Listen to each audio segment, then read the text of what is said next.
Our person of the week. 35 years ago today, the Vietnam War ended. And back in 1975, as the U.S. and South Vietnam braced for defeat and the North to overtake the country, one brave American woman came to be known as the Angel of Saigon. And hundreds of grateful American families still call her that today. I walked into the nursery and I saw babies in rusty cribs. The diapers were rags with no bedding. I couldn't go back to being the swinging single that I was. I had to help these children. It was spring 1975. The fall of Saigon was imminent. Who would escape ahead of the fierce communist takeover? One American woman was desperate at least to save some children. Betty Tisdale had spent years raising funds and volunteering for the orphanage, which had hundreds of orphans.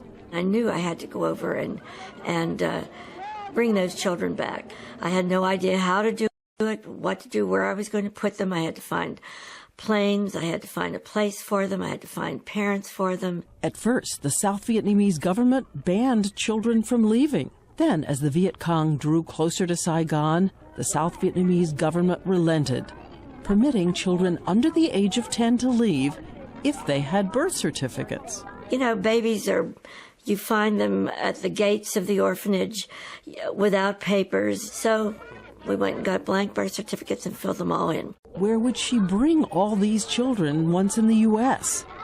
Betty picked up the phone and called the Secretary of the Army.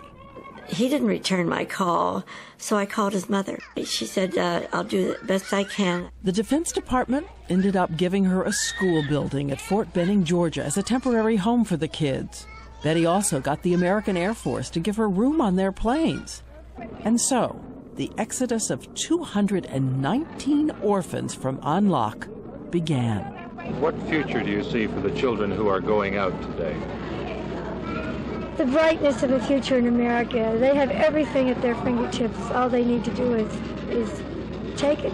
Here they are arriving, their first minutes in America. And over the next month, Betty found American families to adopt every single baby. Babies like Adam, Vicky, Elizabeth, and Dan.